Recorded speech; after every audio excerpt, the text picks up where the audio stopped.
Assalamualaikum warahmatullahi wabarakatuh. Perkenalkan, nama saya Muhammad Nizam Salafi, NIM C912181122, Prodi Hukum Keluarga semester 4, Fakultas Syariah dan Hukum UIN Sunan Ampel, Surabaya. Di sini adalah video untuk memenuhi tugas hukum acara pidana, yaitu tentang teori pidana dan pemidanaan. Dan berikut adalah pemaparan atau presentasi dari kami. Lalu teori pemidanaan itu sendiri, yaitu ada teori absolut, teori retributif terbatas, teori relatif, dan teori gabungan. Nah, yang pertama yaitu teori absolut, yaitu teori berupa balasan terhadap orang yang melakukan pidana bersifat mutlak, bukan memperbaiki. Lalu ada teori retributif terbatas, yaitu hukuman tidak harus padan. Lalu teori gabungan yaitu teori relatif dengan teori absolut, gabungan dari teori relatif dan teori absolut. Nah, lalu selanjutnya mengenai putusan. Yang dimaksud putusan adalah pernyataan hakim yang diucapkan di persidangan dengan tujuan mengakhiri pengadilan. Adapun macam-macam putusan hakim, itu ada putusan bebas, ada putusan pelepasan dari segala tuntutan. Nah, pada dasarnya putusan pemidanaan dapat dijatuhkan apabila telah dipenuhi syarat objektif. Adapun syarat objektif pada dasarnya putusan pemidanaan dapat dijatuhkan apabila telah dipenuhi syarat objektif dan subjektif yang terdapat dalam pasal 183 KUHP, Kitab Undang-Undang Hukum Acara Pidana. Adapun yang dimaksud syarat-syarat tersebut adalah yang pertama syarat objektif, yaitu hakim dalam memutuskan telah menggunakan sekurang-kurangnya 2 alat bukti yang sah. Lalu syarat subjektif, yaitu dari 2 alat bukti yang sah tersebut hakim mendapatkan keyakinan bahwa yang pertama benar telah terjadi tindak pidana sesuai yang didakwakan, yang kedua benar terdakwa yang melakukannya, dan yang ketiga benar terdakwa bersalah. Nah, adapun putusan pemidanaan sesuai dengan pasal 187 ayat 1 RUU Hukum Acara Pidana, jika hakim berpendapat bahwa terdakwa bersalah melakukan tindak pidana yang didakwakan kepadanya, maka terdakwa dipidana. Lalu putusan bebas, jika hakim berpendapat bahwa hasil pemeriksaan di sidang kesalahan terdakwa atas tindak pidana yang didakwakan tidak terbukti secara sah dan meyakinkan, atau karena ada alasan pembenar, maka terdakwa diputus bebas. Lalu ada putusan lepas dari segala tuntutan hukum. Sesuai dengan pasal 187 ayat 3 RUU HAP, yaitu jika hakim berpendapat bahwa perbuatan yang didakwakan kepada terdakwa terbukti tapi tidak melupakan tindak pidana atau ada alasan pemaaf, maka terdakwa diputus lepas dari segala. Lalu selanjutnya mengenai penahanan. Pasal 1 Angka 21 KUHP, penahanan yaitu penempatan tersangka atau terdakwa di tempat tertentu oleh penyidik atau penuntut umum atau hakim. Adapun prosedur penahanan yaitu yang pertama surat perintah yang berisikan identitas lengkap, alasan penahanan, uraian singkat kejahatan, dan tempat ditahan. Lalu ada surat tembusan kepada keluarga.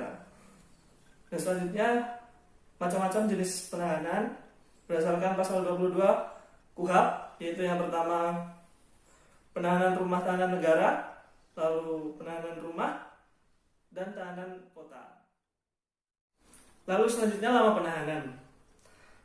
Adapun lama penahanan itu sendiri ada dibagi oleh beberapa poin. Yang pertama poin penahanan oleh penyidik, yaitu 20 hari.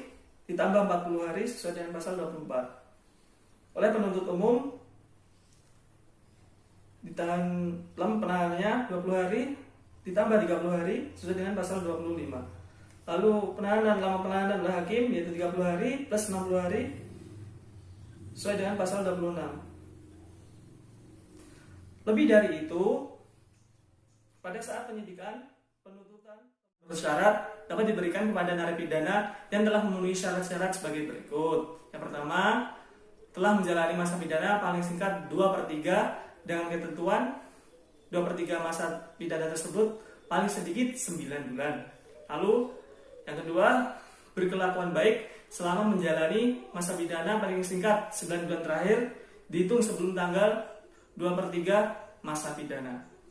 Yang ketiga, telah mengikuti program pembinaan atau asimilasi yang diterima oleh masyarakat seperti kegiatan pendidikan, latihan keterampilan, atau kerja sosial pada lembaga sosial dengan baik, tekun, dan bersemangat. Yang keempat, bagi narapidana terkait terorisme, korupsi, narkotika, kejahatan keamanan negara, kejahatan HAM berat, hak asasi manusia berat, dan kejahatan transnasional harus telah menjalani asimilasi paling sedikit setengah dari masa pidana yang wajib dijalani. Poin kelima, bagi narapidana terkait terorisme, korupsi, narkotika, kejahatan keamanan negara, kejahatan hak asasi manusia berat, dan kejahatan transnasional harus bersedia bekerja sama dengan penegak hukum untuk membantu membongkar perkara tindak pidana yang dilakukannya. Bagi narapidana terorisme harus menyatakan secara tertulis ikrar kesetiaan kepada NKRI atau tidak akan mengulangi perbuatannya bagi narapidana WNA, warga negara asing. Lalu yang ketujuh, bagi narapidana terorisme harus telah mengikuti program deradikalisasi yang diselenggarakan oleh Lapas dan atau Badan Nasional Penanggulangan Terorisme. Yang kedelapan, bagi narapidana korupsi harus telah membayar lunas denda dan atau uang pengganti sesuai dengan putusan pengadilan. Nah, selanjutnya yaitu materi residivis. Residif atau dalam bahasa Indonesia sering disebut residivis, berasal dari bahasa Perancis re yang berarti lagi dan cado yang berarti jatuh.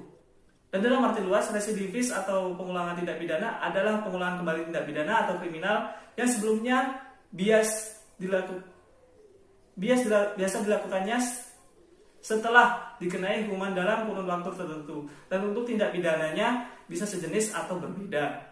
Nah, adapun syarat dari residivis tersebut yaitu yang pertama, pelakunya adalah orang yang sama, terulangnya tindak pidana, dan untuk tindak pidana terdahulu telah dijatuhi pidana oleh suatu putusan hakim.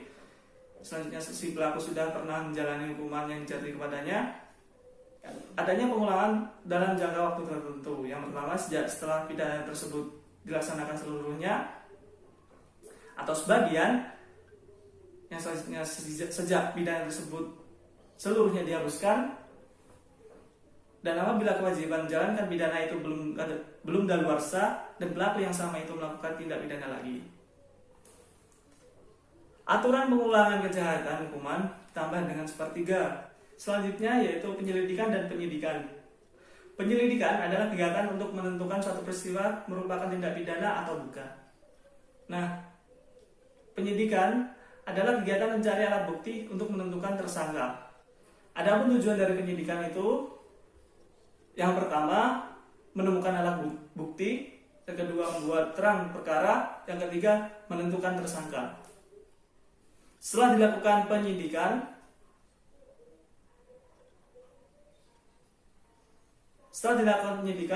itu pihak kepolisian atau pihak penyidik membuat catatan atau dicatat dalam BAP atau berita acara pemeriksaan untuk selanjutnya diserahkan ke jaksa penuntut umum untuk melakukan penuntutan.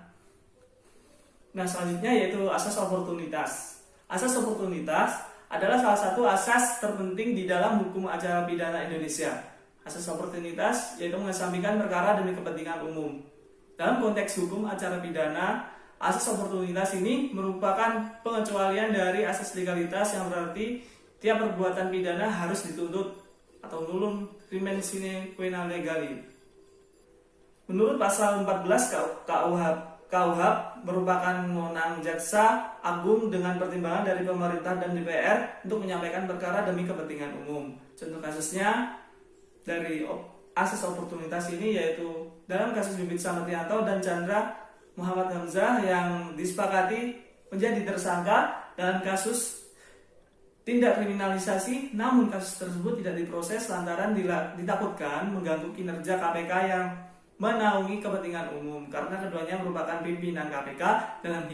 Dalam hal ini, menurut asas oportunitas, jaksa berhak untuk menghentikan penuntut dan tidak menuntut tersangka tindak pidana.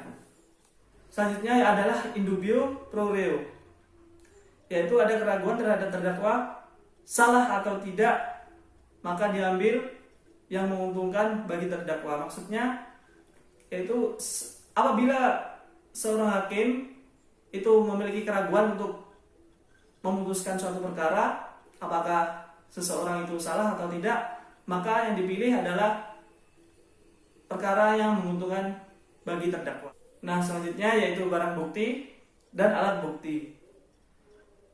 Dua kata ini adalah dua hal yang berbeda, yaitu yang pertama alat bukti.